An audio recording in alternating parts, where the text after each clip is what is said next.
Hey y'all, so a lot of you have wrote me and wanted to know what kinds of habits you could develop this very first semester of school that would help you become awesome nursing students. So that's what this video is going to be about.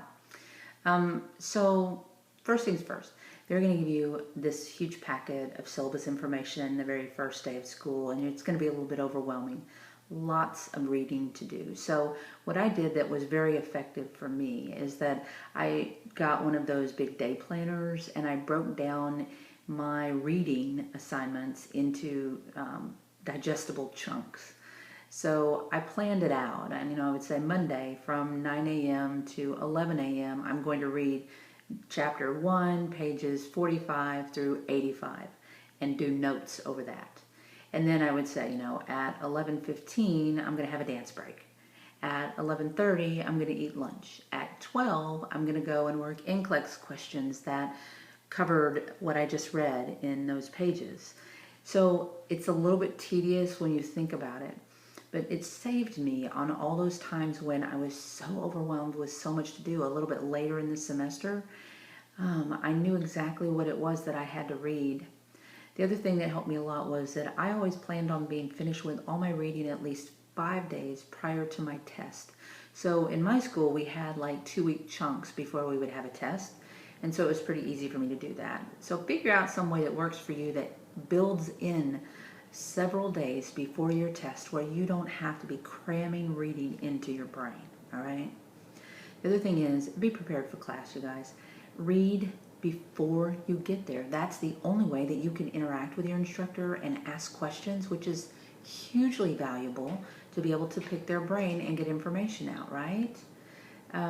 The other thing that really helped me a lot was working NCLEX questions every single day. So I put those on my plan. I'm going to do 50 NCLEX questions today about OB. I'm going to do 20 NCLEX questions today about ortho. And the other thing for me was that I didn't just work the question and then skip through it. I worked the question and then I looked at the rationale behind their answer, even if I got that question right, because I wanted to make sure I was thinking like the NCLEX lady, because I knew the NCLEX people would be the ones that actually tested me one day, right? So the other thing I would advise you on is, in all your studies, regardless of the subject, look for the action that you can take that will keep your patients safe, and begin in your head to differentiate between what the nurse does and what the doctor does.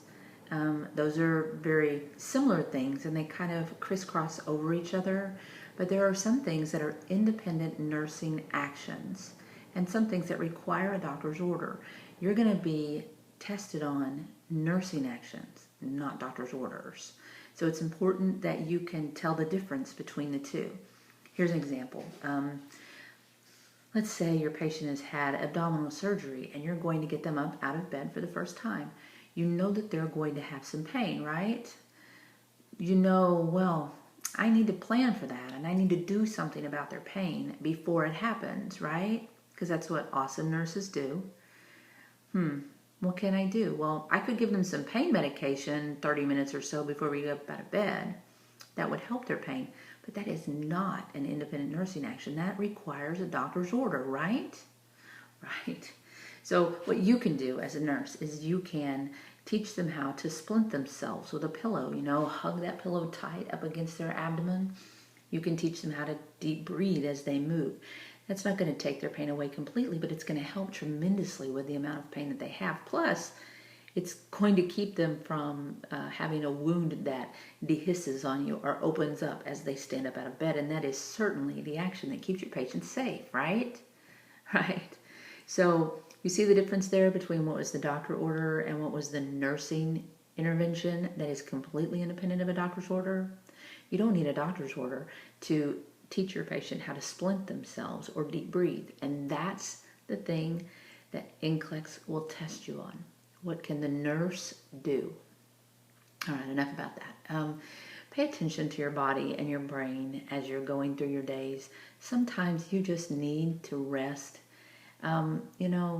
Just listen. Don't think that you have to be super student and sit down for, a 4-hour cram session.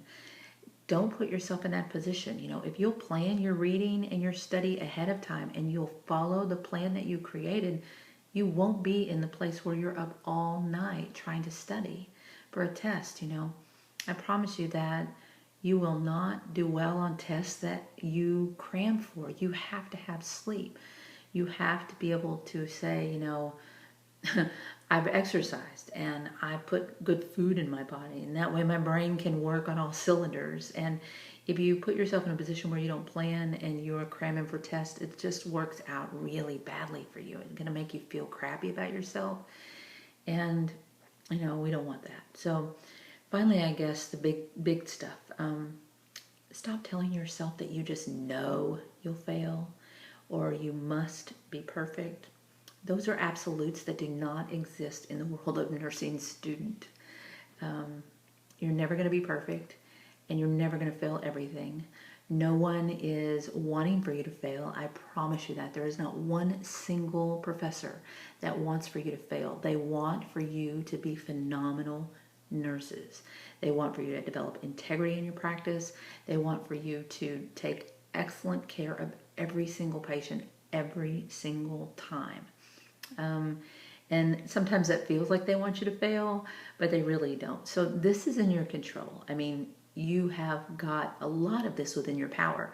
Prepare yourself and study well, develop these really great habits, and you'll do really good in your first semester of school. The last thing that I will leave you with is to stop all the damn worry. Please, you know, you are going to do phenomenal because you're going to develop these habits really early in your practice, and they're going to translate later into your nursing practice as you go out into the world. So, excuse me, we'll talk next time, Nurse Awesome. I leave you guys. Peace.